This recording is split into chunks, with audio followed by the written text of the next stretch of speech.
받았어요. 로마서를 보고 또 요한복음을 강해를 끝내고 사도행전 강해로 연결되는데, 사실 강해라는 게 재미가 없어요. 재미있는 말씀을 하려면 어떤 주제를 가지고 예화도 막 들고 재미있는, 그리고 또 설교자가 또 그런 재능이 있어야 되는데 그런 재능은 제가 좀 부족해요. 뭐 재미있게 웃기는 그런 설교를 못 하고요. 늘 생각하던 그 생각을 좀 용기 있게 코로나가 시작되면서 했어요. 왜냐하면 주일 낮 예배에 보통 수요일이나 뭐 이럴 때 강해 설교를 하고 그렇죠. 그래서 이렇게 주일 낮 예배 강해를 하는가 잘 안 하죠, 일반적으로. 근데 이제 코로나 기간 동안에 하는 주신 마음이 있어서 하는데, 여러분 우리 어르신들 좀 많이 어려워서 힘들지요? 어떠세요? 김성순 권사님하고 오태명 권사님 어때요? 재미없고 지루하고 그렇지 않습니까? 괜찮아요? 예. 저 두 분만 괜찮으면 다 괜찮은 거죠. 예. 그래서 로마서, 그 어려운 로마서를 저도 처음부터 끝까지 이제 1년 반 동안 그 말씀을 들었는데 제가 너무너무 은혜를 받았어요. 준비를 하면서. 왜? 그냥 설교자에서 필요한 부분만 뽑아서 하다가 전체를 깊이 있게 보니까 우리가 정말 모르는 부분이 너무 많았구나. 그리고 요한복음을 그렇게 보면서 예수를 어떻게 믿어야 제대로 믿느냐. 그러니까 로마서는 믿음에 대한 부분이고, 예수를 어떻게 믿느냐, 예수가 누군가 하는 것이 요한복음이지요. 그래서 요한복음은 예수가 성자 하나님이며 그가 이 땅에 오셔서 하나님의 아들로 육체를 가진 몸으로 오셨고, 그가 바로 십자가에 돌아가시면서 우리의 모든 죄를 담당하시고 돌아가셨다. 세상 죄를 짊어지고 간 하나님의 어린 양이다. 그게 이제 요한복음에서 말씀하는 복음이지요. 예수가 누구냐? 예수는 하나님이신데 이 땅에 오셔서 이 땅에 인간의 죄를 위해서 당신이 몸을 희생해서 죄값을 치르셨다. 그게 바로 주님이신데, 그래서 예수를 하나님의 아들 그리스도 메시아 구세주 이렇게 되는 거죠. 예수를 어떻게 이해해야 될까? 내가 믿는 예수를, 예수는 나의 구세주, 모든 사람들의 죄를 대신 짊어지신 십자가의 죽음을 통해서 그걸 완결시키신 분. 그래서 다 이루었다 하시죠. 그게 복음입니다. 그게 예수님이죠. 내가 믿는 예수님.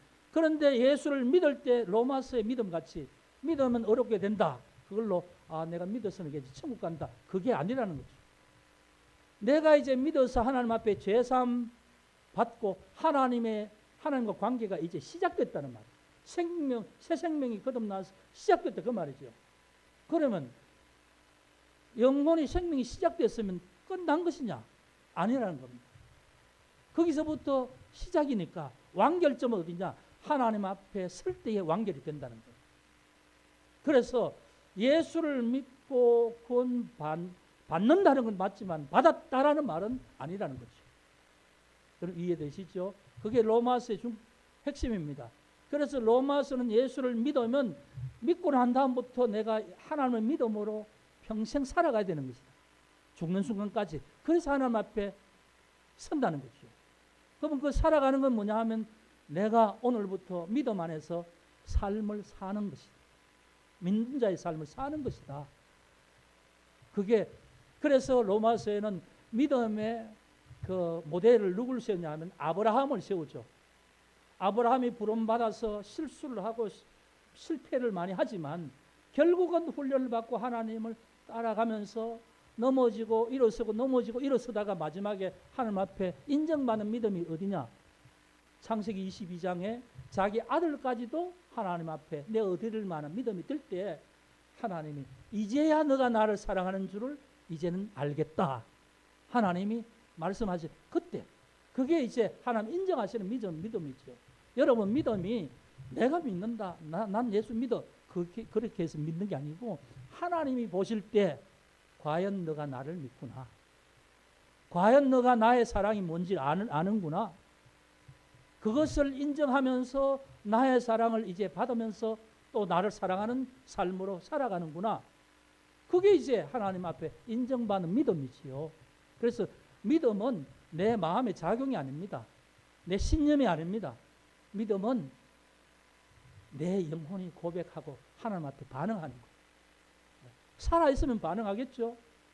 그래서 믿음이 실제로 살아있는 모습으로 나타날 때에, 그래서 믿음은 그게 어떤 믿음이라는 명사가 아니고 삶을 포함하는 거예요.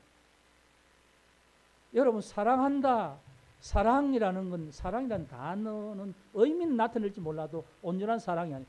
사랑이라는 표현이 될 때 사랑인 거죠. 그래서 우리가 그런 말을 하잖아요. 부부간에 사랑한다고 내 속으로 내 이만큼 사랑한다 알겠지? 몰라요. 사랑한다 얘기해야 되고, 사랑하는 표현을 몸으로 나타내야만 저 사람이 나를 이처럼 사랑하는구나 느끼게 된다는 거죠. 이 신앙이 뭐냐 하면 그런 거예요. 신앙이 나 예수 믿고 예배 드려, 이게 신앙이라고요? 성경엔 그렇게 말하지 않습니다. 너가 정말 하나님 앞에 너의 신앙이 살아있다면 살아있는 모습이 너의 삶을 통해 나타나는 거야. 그게 신앙이에요. 그걸 말하는 것이 사도행전이란 말입니다. 보통 사도행전을 말할 때 누가가 기록했고, 이건 뭐냐 하면 성령이 강림하신 오순절 사건이 있고, 그때부터 시작해서 이제 복음이 전도가 이루어지고, 그 다음 이제 교회가 세워지고, 그래서 로마까지 복음이 전달된 그런 기록이다. 어떤 그런 복음이 전해지는 어떤 기록이다, 이렇게 얘기하는 사람이 있어요. 왜? 사도행전의 내용은 사실 그런 내용이니까요. 그건 기록되는 표면적인 거예요. 표면적인. 그러면 본질적인, 사도행전을 통해서 본질적인 건 뭐냐?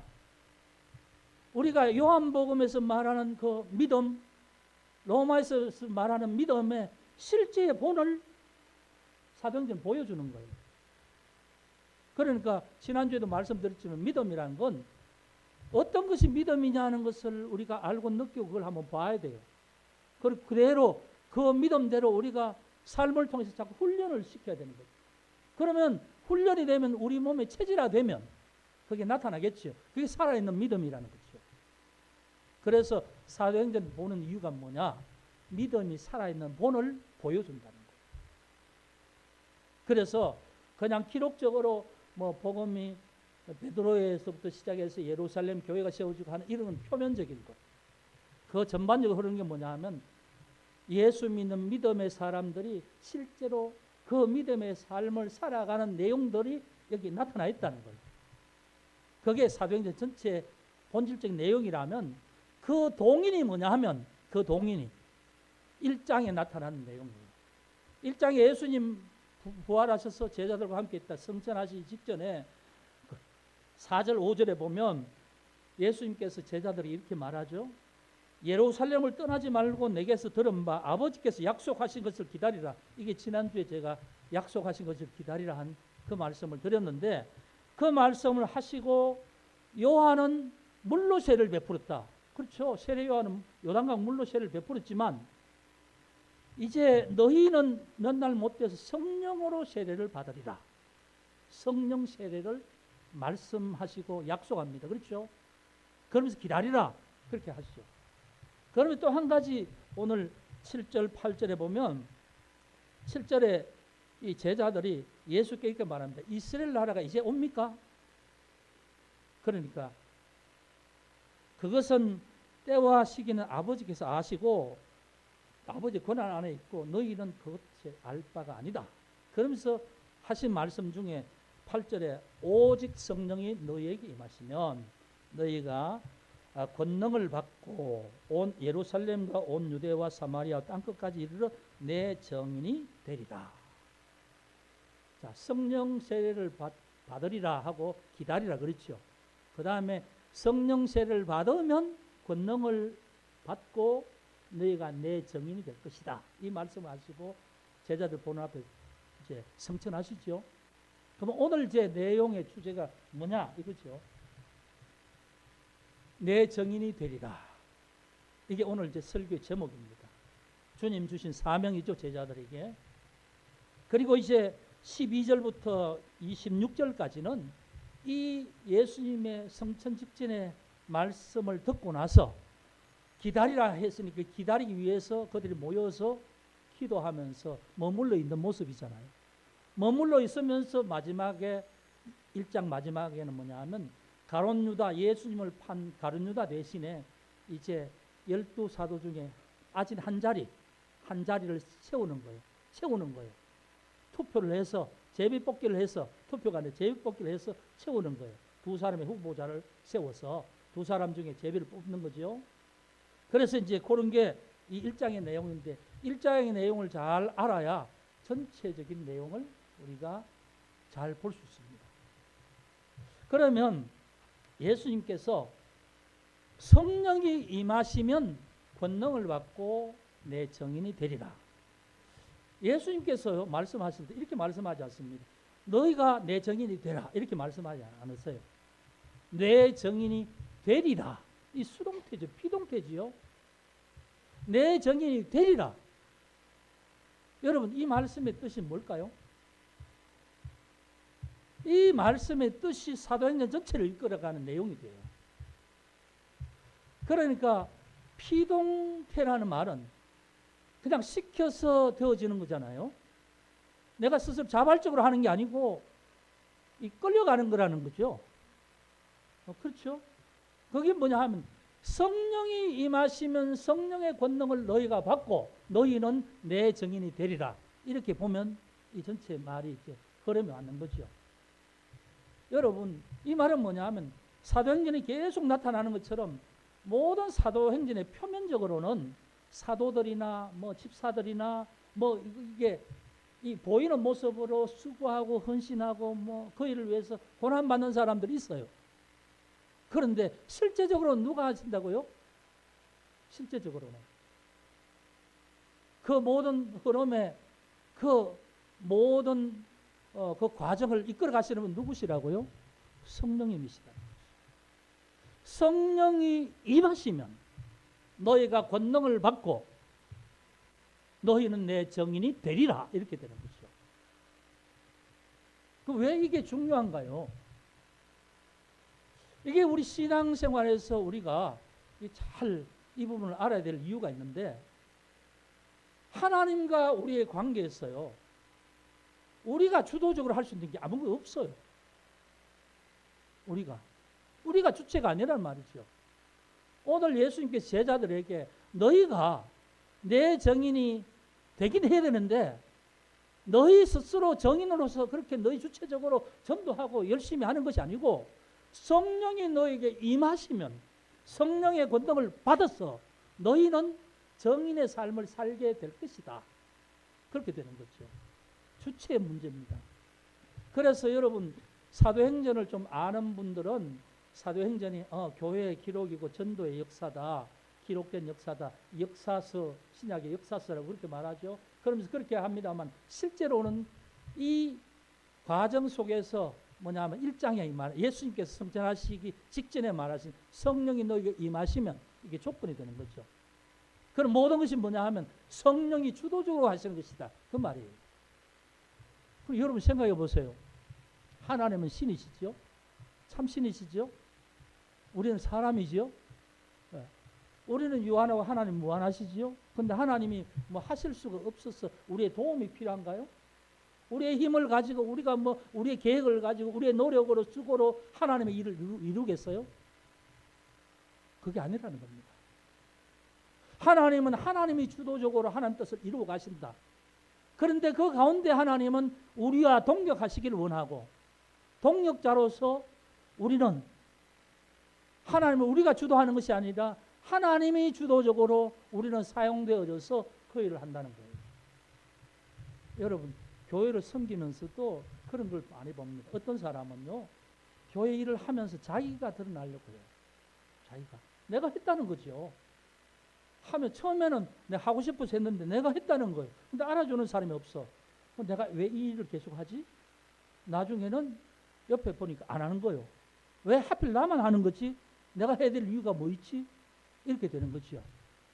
그래서 상처받기도 하고 또 어떤 사람은 하고 나서 자기가 알아주기를 원하는 그런 어떤 마음이 있는 거죠. 하나님의 일은 그런 게 아니라는 거죠. 하나님의 일은 하나님이 이런 하나님과 나 사이에 되어지는 것으로서 하나님 나를 믿는 나를 통하여서 하나님께서 나를 사용하시길 원하시고 나를 통해서 하나님의 기쁨이 되길 원하는 거예요. 그러면 나는 거기에 쓰임 받을 수 있는 준비만 되면 되는 거죠. 그러면 성령이 임하시면 성령이 하시도록 나는 성령이 하시는데 따라가는 거예요. 여러분 그런 게 있죠. 인간이 하는 것과 하나님이 하시는 것과 다른 게 뭔가 하면 이런 겁니다. 기도하고 막 하나님 앞에 찬양하고 하면서 하나님 묵상할 때 하나님이 막 내 마음속에 느껴지는 거예요.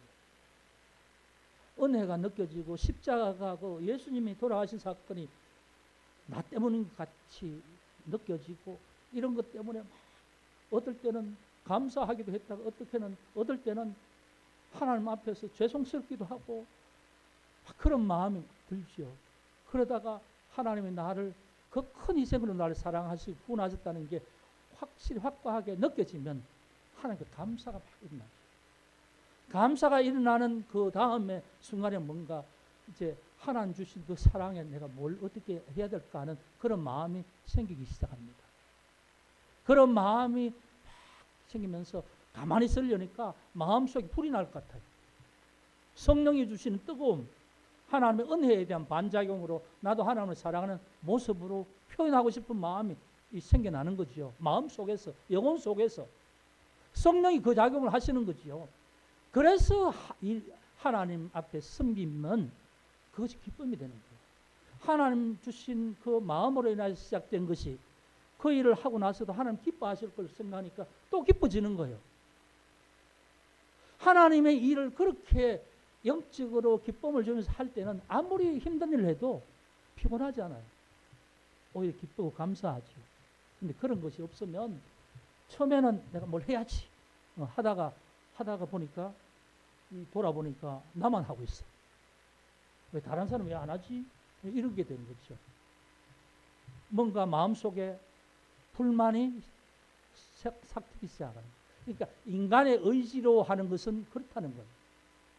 그러다가 더 그것이 또 시간이 더 지나면 어떤 마음의 불만이 다른 사람에 대한 어떤 비난으로 그렇게 되어지는 거죠. 그러니까 하나님이 그걸 원하시겠어요? 우리가 신앙생활을 할 때 한 예를 보면 그런 겁니다. 그래서 성령이 임하시면 성령이 주시는 마음으로 성령이 주시는 권세와 능력으로 그 일을 감당하면 우리는 기쁨으로 주의 증인이 되고요. 주를 기쁨으로 섬기는 자가 되는 겁니다. 그래서 성령이 임하시면 너희가 권능을 받고 성령의 권능을 받아서 너희가 내 증인이 되리라. 이렇게 말씀하시는 거죠. 그래서 이제 이 말씀 한 문장의 단어 이것이 이제 뭐냐 하면 전체.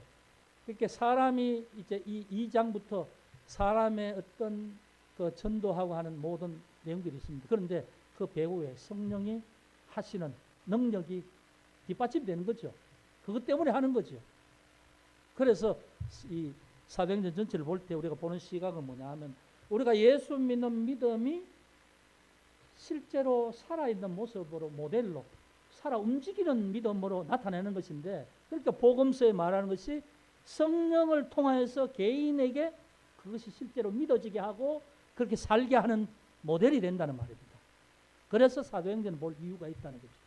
그래서 사도행전을 보게 되면 생명력 있는 신앙이 어떤 것이냐.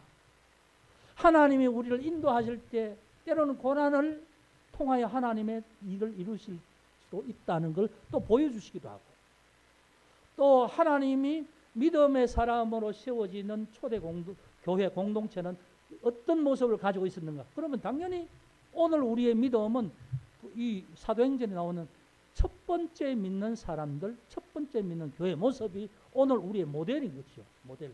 우리는 그 모습대로 우리 개인적으로 믿음의 모습이 살아있으면 되고 그 모습대로 우리 교회가 되어지면 되는 것인데 문제는 뭐냐 하면 그런 모습이 한국교회에 없다는 것이 아니라 부족하다는 겁니다.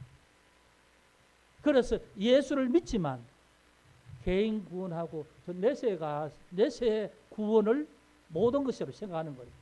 한번 믿으면 나는 구원받았고, 하나님이 이 말 저 말 안 하시니까 내 구원은 확정이 되었고, 오늘 내가 살아가는 내 마음대로 살아가도 아무 상관이 없다. 구원파 같은 믿음이 되는 거지요. 살아있는 믿음이 아니고 아주 이기적인, 자기중심적인, 예수 믿는 이유가 내가 잘되기 위해서 믿는 거죠. 내 기도 제목이 이루어지고 내가 하는 일이 되어지고, 이렇게 믿는 건 성경적인 믿음이 아니라는 거예요. 그런데 한국교회, 많은 교회가 이렇게 가르치고 있고, 교인들은 이런 부분에 전혀 문제의식을 느끼지 않고, 그래서 얼마 전에 지난 월요일군요, 우리가 목회자 독서 모임에 목사님들 모였는데 그런 얘기를 하는 거예요. 어떤 교회에 갔더니 그 벽에다가 사나 죽으나 11조, 사나 죽으나 새벽기도 이렇게 적어놨더래요.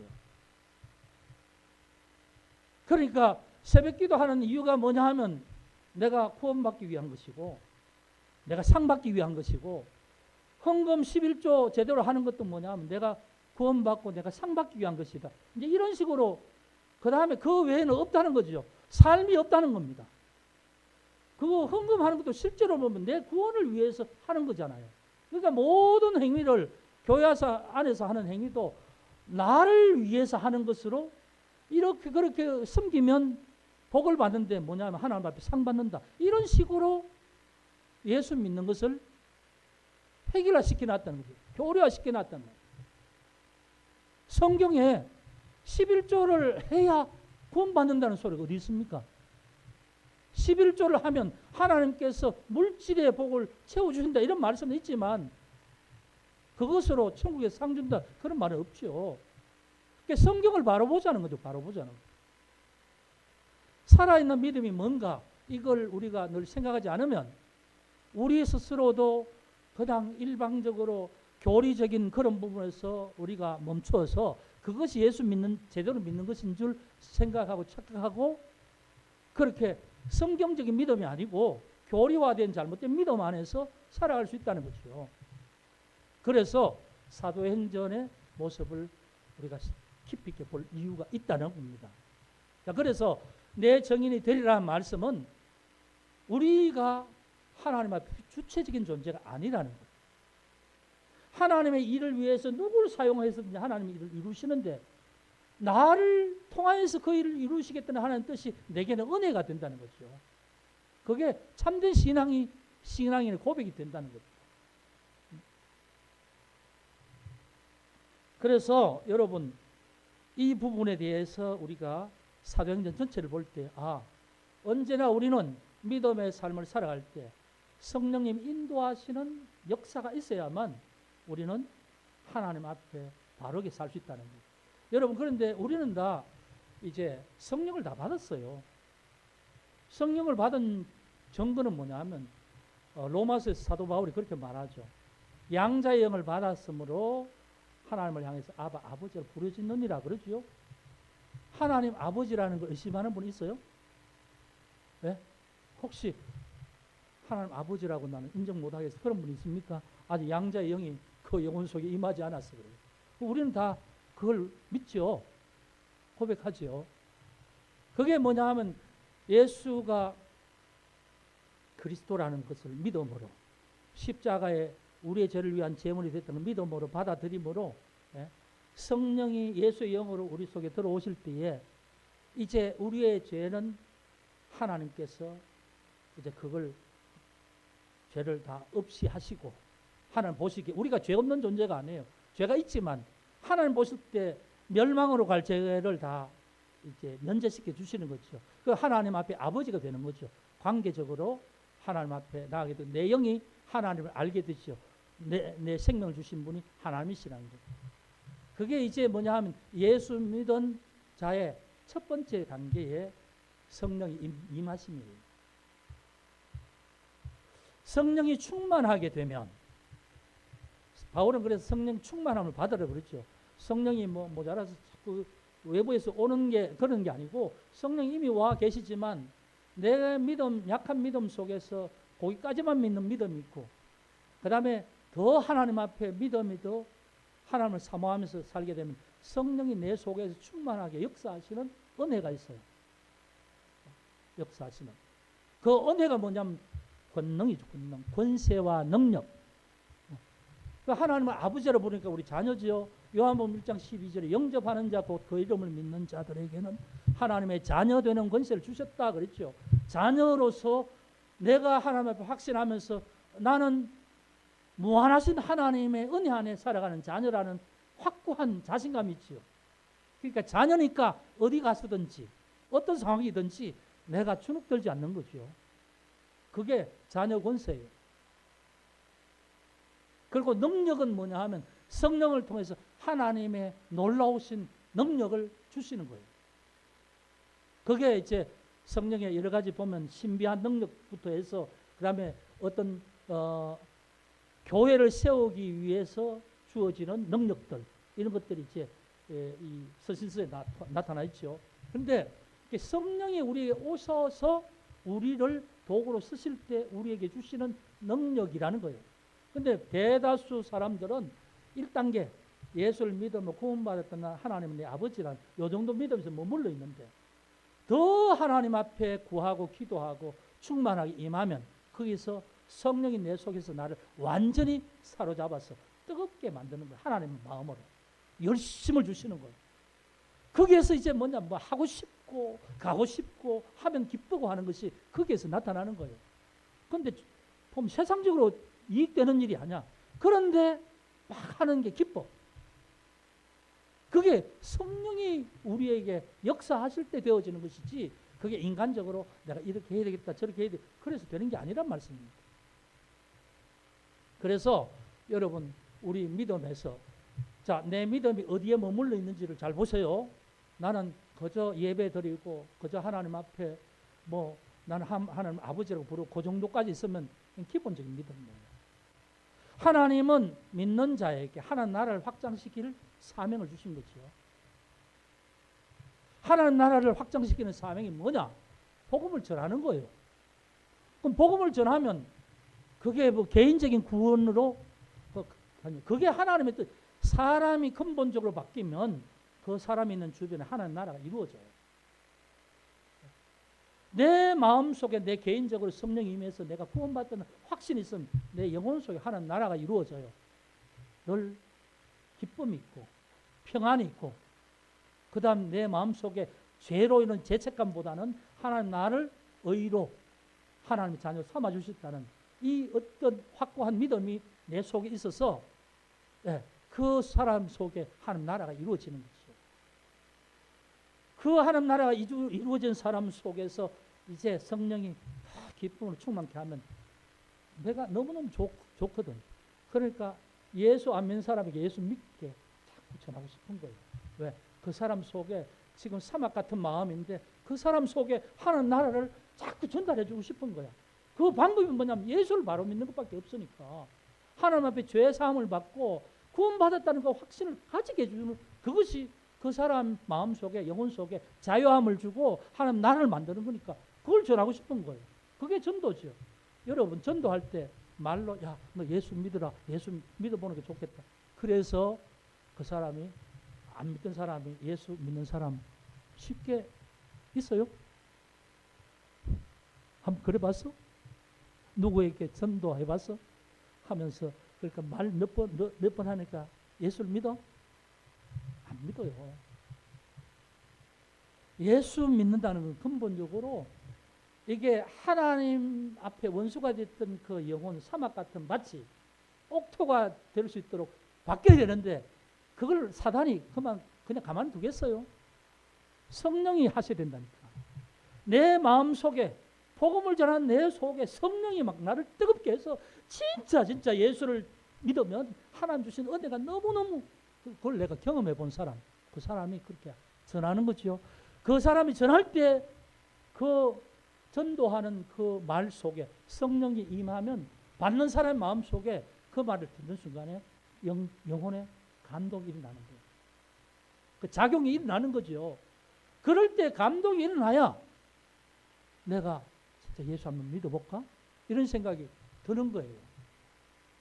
그 사람이 야 너 예수 믿어.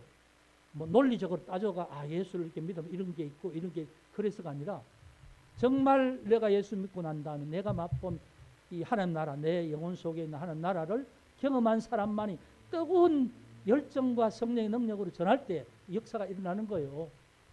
그럼 그 사람 속에 하나님 나라가 일어나죠. 그러니까 하나님 나라는 제일 먼저 내 영혼 속에 일어나는 거죠. 그 다음에 나와 함께 있는 사람들에게 일어나는 거죠. 이게 하나님의 나라는 사람을 통해서 일어나요. 사람의 영혼을 통해서 일어나고 그 다음에 그 영혼의 하나님 나라가 이루어지는 사람들의 삶을 통하여 일어나는 거죠. 사랑을 전하고 힘든 사람들 위로해주고 정말 가난한 사람을 그냥 외면하는, 냉정하게 외면하는 것이 아니라 정말 끊임없이 자꾸 마음이 끌리는 거예요. 그 사람 어떻게 될까? 그 사람 뭘 도와줄까? 이런 마음이 계속 솟아나야 되는 거죠. 그게 뭐냐면 성령이 임한 사람에 있는 것이고, 성령이 임한 사람이 하나님 나라를 맛보고 하나님 나라 경험을 통해서 그 사랑이 상대방에게 전달되는 거예요. 그래서 그 하나님 나라가 확장되는 거예요. 그 사이에는 하나님의 사랑이 전개되어야 되는 거죠. 섬김이 있어야 되고, 수고가 있어야 되고, 희생이 있어야 되고, 물질이 따라가야 되고, 그래야 되는 거죠. 가만히 앉아서 그냥 예수 믿어, 우리 교회 와, 그게 아니라는 거죠. 그래서 이제 성령을 받아야 되는 이유가 거기 있다는 거예요. 여러분 이해가 되시죠? 사도행전 그걸 지금 말씀하고 있어요. 그럼 두 번째는 오늘 말씀 중에 이제 8절에 너희가 권능을 받고 예루살렘과 온 유대와 사마리아와 땅끝까지 이르러 내 증인이 되리라. 여기 이제 지역적인 범위가 나타나죠. 예루살렘, 온 유대, 사마리아, 땅끝 이렇게 나오죠. 그런데 요게 이 사도행전에서 아주 요 문장의 핵심이에요. 핵심인 이유가 뭐냐 하면 누가복음을 기록한 누가가 사도행전을 요 단계별로 이 사도행전이 기록되어 있습니다. 처음에는 오순절 성령이 내려와서 120명에게 임하고 난 다음에 그들이 설교하고 막 광장에서 외칠 때에 믿는 사람이 3,000명이 생겨서 예루살렘에 3,000명이 되니까 3,000명의 공동체가 생긴 거죠. 예루살렘 교회라고 합니다. 초대 교회라고 합니다. 그건 건물이 아닙니다. 초대 교회. 초대교회는 어떤 모습이었더라는 게 나와 있죠. 네.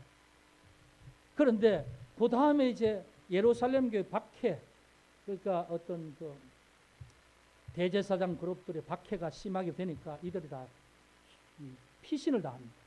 네. 피신을 다해서 흩어지죠. 예루살렘에 있다가. 예루살렘은 그 당시 수도죠.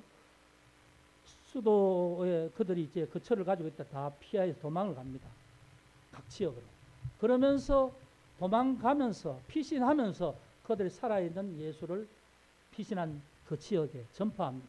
그래서 복음이 유대 지역으로 이렇게 펼쳐나가죠. 그러다가 이제 나중에 안디옥 교회까지 이렇게 교회가 생기지요. 이방인 교회. 그리고 이제 이 사도행전 12장부터는 사울이 바울이 되어서 개종을 하고 난 다음에 이방인의 사도가 되어서 쭉 복음을 안디옥에서부터 1차, 2차, 3차, 4차 전도 여행까지 로마까지 쭉 복음을 전하고 교회가 세워지는 장면이 이 사도행전 28장까지입니다. 자, 여기에 이제 28장까지 이 전체 틀이 뭐냐 하면 사도행전 1장 8절에 있는 예루살렘과 온 유대와 사마리아 땅끝까지 이르러 내 증인이 되리라는 요 내용이 사도행전 전체의 어떤 골격이 된다는 말씀이죠. 그러면 사도행전 전체의 어떤 구조를 볼 때는 요 부분을 참 잘 우리가 생각하면서 보면 그 범위가 복음이 전해지는 범위가 그렇게 되는구나 하는 걸 볼 수 있습니다. 그런데 우리는 이제 여기에서 요 의미를 이제 뭐냐고 봐야 되는 거죠. 이 말씀은 분명히 예수님 제자들에게 하신 말씀이에요.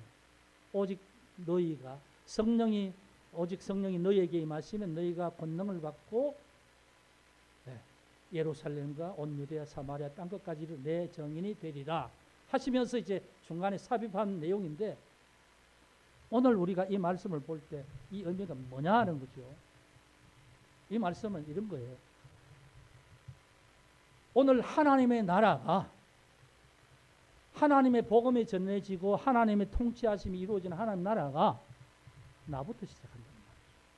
말하자면 예루살렘이 지역적으로는 그 당시에 예루살렘이지만 오늘 영적으로 내 중심으로 생각하면 내가 가장 가까운 곳에 있는 존재가 누구지요? 나 자신이잖아요.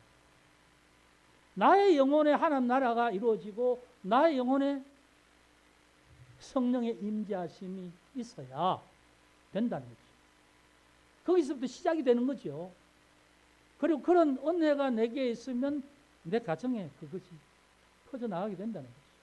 그 다음에 내 주변에 내 동료, 직장, 일터 뭐 이런 쪽으로 확산될 수 있다는 거죠. 하나님 나라. 그러니까 그게 왜 안 이루어지냐? 내가 아직 살아있는 믿음으로 하나님의 능력을, 권능을 아직까지 입지 못해서 그렇다. 그런 거죠. 그래서 이 어떤 예수님의 그 사역 이걸 하기 위해서 하게 되면 나중에요. 이거 하는 사람에게 성령의 권능이 나타나요. 능력이. 기도하면 치유가 일어나고요. 예? 뭔가 기도하면 누구에 대해서 어떤 상황과 형편에 대해서 그 본질이 뭔지 성령님께서 깨우쳐 주시는 은혜가 있습니다. 분별하게 되고요. 뭐 실제적으로 무슨 일을 할 때도 자꾸 생각나게 하는 거예요. 기도하고 뭐 안 풀려 있는 일을 고민하고 있다가 기도 한참 하고 났더니 뭔가 순간적으로 스쳐가는 생각이 하나 싹 스쳐가면서 머리를 때리는 거예요. 그게 실마리가 될 수 있는 해결점이 될 수 있는 거죠. 그래서 어떻든 우리에게 있어서 가장 중요한 게 뭐냐면 성령이 임하시면 그 이후에 정인이 되고, 성령이 임하신다는 말은 하나님의 주도자가 되시고, 성령이 임하신다는 말씀은 바로 우리의 알고 있던 어떤 믿음이나 알고 있던 어떤 삶이 구체적으로 삶 속에서 현실로 나타나는 살아있는 믿음으로 되는 것이 성령이 임하시면 이 말씀입니다. 그러면 내 정인이 된다. 그런 말씀이에요. 그래서 사도행전 1장을 볼 때는 바로 이 핵심을 따라서 이제 우리는 봐야 되고, 그 뒤에 12절부터는 그냥 저거예요. 그 남은 사람들이 모여서 기도하고, 예수님 승천하시고 그들이 마가다락방에 예루살렘 모여서 기도하시는데, 기도하시는 중에 가룟 유다가 이제 완전히 예수님을 팔고 마지막 아주 비참한 생애로 끝나고 난 다음에 이 남은 사도들이 한 사람을 더 뽑자 해서 마띠아를 세우는 그런 내용이 26절까지인데, 그 중에 우리가 한 가지 알아야 될 것은 21절과 22절 말씀, 이 부분을 한번 보고 마무리를 하면 좋겠습니다. 21절 22절에 이렇게 말씀합니다. 이러함으로 요한의 세례로부터 우리 가운데 올려져 가신 날까지 주 예수께서 우리 가운데 출입하실 때에 항상 우리와 함께 다니던 사람 중에 하나를 세워 우리와 더불어 예수께서 부활하심을 증언할 사람이 되게 하여야 하리라. 이렇게 말씀하죠. 자, 여기에서 볼 것이 뭐냐 하면 요한의 세례로부터 우리 가운데서 올려져 가신 날까지, 이 말은 예수님이 세례 요한으로부터 세례를 받고 공생애가 시작되죠. 그리고 3년 공생애 후에 마지막 6월절에 십자가에 돌아가시죠. 부활 성천 하시죠. 그때까지 부활해서 40일 동안 제자들에게 보이는 요 시기까지 예수님의 그 생애를 함께 보고 함께 경험한 사람, 이 사람 중에 사도로 세워서 예수의 부활의 정인으로 함께 할 수 있도록 사도로 세우자, 그렇게 말씀하죠. 여러분, 이 말이 무슨 말이냐면, 사도가 하나 이제 가룟 유다가 배신에 빠졌잖아요. 채우는데 조건이 뭐냐 하면 예수님의 공생애 동안 12사도는 아니었지만 예수님과 함께 있어서 예수님이 하신 일을 본 사람, 경험한 사람, 말씀을 들은 사람, 기적을 체험한 사람을 그 중에 사도로 한 사람 세우자. 왜? 정인이 누구 정인입니까? 예수 정인이잖아요. 그럼 예수님에 대해서 알아야 되지. 알아야 정인이 될 것 아닙니까? 그러니까 정인이 되기 위해서 전제하는 게 뭐냐 하면 예수님의 생애를 보고 들었던 사람, 경험했던 사람, 그 사람을 사도로 세우자. 그렇게 말하는 거죠. 그래서 그 사람이 부활의 정인이 될 수 있도록 하자. 여러분, 이 말은 다시 한번 이렇습니다. 오늘 우리로 해석하면 내가 예수를 경험하지 않은 사람은 절대로 예수를 못 전해요. 그렇죠? 믿음 안에서 예수의 십자가의 그 사랑, 그걸 내가 느끼고 경험하지 못한 사람은 결코 누구에게라도 예수 십자가에 대해서 얘기를 못해요. 그렇지 않습니까? 내가 철저히 십자가에 대한 의미를 알고 그 사랑이 뭔지를 깨닫고 경험하고 기도하는 중에 막 눈물이 나고 하나님 은혜가 감사해서 막 눈물 흘려본 경험이 있는 사람이, 그 사람이 예수 십자가를 믿어야 죄 용서받는, 이 말을 진지하게 할 수 있는 거지요. 그렇잖아요. 그걸 말하는 거예요. 사도들 그냥 아무나 사도 세우는 게 아니고 예수의 생애 동안 3년 동안 함께 동고동락하면서 예수의 말씀을 듣고 경험한 그 사람을 사도로 세워서 부활의 정인으로 세우자. 그 사람 중에 누가 됩니까? 마띠아가 되시오. 그래서 오늘 말씀 전체를 보면 예수님이 기다리라, 아버지께 약속하신 것을 받을 때 기다리라, 그리고 성령을 받아라, 성령을 받으면 권능을 입고 정인이 되리라 하신 말씀 전체가 오늘 예수님 성천하시기 전에 말씀하신 이것이 사도행 전체의 내용을 밑바탕으로 이렇게 깔고 있는 내용. 이해가 되십니까? 이걸 모르면 그냥 쭉쭉 그냥 읽어 나가면서 표면적인 것만 아는 거죠. 그래서 이제 이걸 알면 뭐냐 하면 주인공은 누구라고요? 전도를 하는 주인공이 성령 하나님이시다. 사도들은 누구? 하나님의 뜻을 따라서 서임 받은 사람이고 그 몸을 주님의 나라를 위해서 헌신한 사람이다. 이해되지요? 여기에서 또 한 가지 우리가 알 것은 절대로 우리가 하나님 앞에서 내 자랑하지 말라는 거죠. 내 자랑. 내가 중심이 되면 안 된다는 거죠. 내가 돋보이고 싶거나 내가 알려지기를 원하거나 내가 뭘 이렇게 하지 말라는 거죠. 주님의 은혜로 했습니다. 주님의 지혜로 했습니다. 그럴 마음을 가지라는 거예요. 그럴 마음. 다른 사람은 그걸 알고 해줄지라도 본인은 그런 마음을 가지라는 거죠. 근데 우리는 사람이니까 뭔가 으쓱하는 기분이 날잖아요. 목사님도 그래요.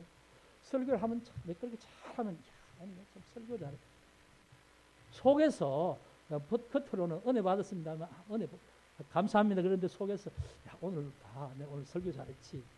그래 내가 오늘 좀 제대로 했어. 이런 생각이 들지만 하나님께서는 웃으시는 거죠. 그 다음 주에는 못하게 하시는 거예요. 그러니까 여러분 뭘 하더라도 주님 주신 힘으로 합니다. 그러면 여러분 부끄러울 것도 없고 뭐 못하면 못한다고 해서 그럴 것도 없잖아요. 주신 힘까지 했습니다. 그냥 내 힘대로 그냥 했습니다. 그게 정직한 고백이죠. 믿는 자의 고백. 그래서 1장 사도행전 1장을 보면 여러 가지 이제 부분에 신앙에 살아있는 믿음에 대한 그 어떤 본질적인 부분의 그 뉘앙스를 우리에게 전달해 주는 거예요. 사도행전 볼 때 절대 그 모습 보지 말라. 이게 핵심. 성령이 임하시면 너희가 권능을 받고 예루살렘부터 땅끝까지 내 정인이 되리라입니다. 되라도 아닙니다. 너희가 너희 어떤 수단 방법을 하라 그런 게 아닙니다. 너희가 성령을 의지하고 성령이 인도하면 너는 그냥 정인으로 그렇게 어떻게 보면 피동적인 삶으로 하면서 하나님께 영광 돌리는 존재가 될 것이다. 그게 뭡니까? 성경에서 말하는 살아있는 믿음이에요. 살아있는 믿음. 이해되시지요? 그래서 여러분 사도행전을 1장 하면서 이제 다음 2장 할 텐데요. 1장은 이제 그런 어떤 메시지를 여러분 말씀 보면서 잘 좀 정리하시고 이걸 가지고 앞으로 신앙생활 할 수 있는 여러분 되시길 주의 이름 축복합니다. 기도하겠습니다. 아버지 하나님 감사합니다. 오늘 우리에게 하나님 자녀 되는 권세 주시고 또 성령으로 하나님 내 속에 하나님 나라를 이루게 하시니 감사합니다. 아버지 하나님 이제는 주의 말씀처럼 성령의 권능을 힘입고 주의 정인으로 살기를 원합니다. 하나님 우리를 사용해 주시고 우리의 부족한 부분을 더 하나님께서 성령으로 채워주셔서 하나님 앞에 겸손하고 온전한 믿음의 사람으로 하나님 손에 붙들려 있는 그런 우리들이 되기를 원합니다. 인도하여 주옵소서. 예수 그리스도 이름으로 기도드립니다. 아멘.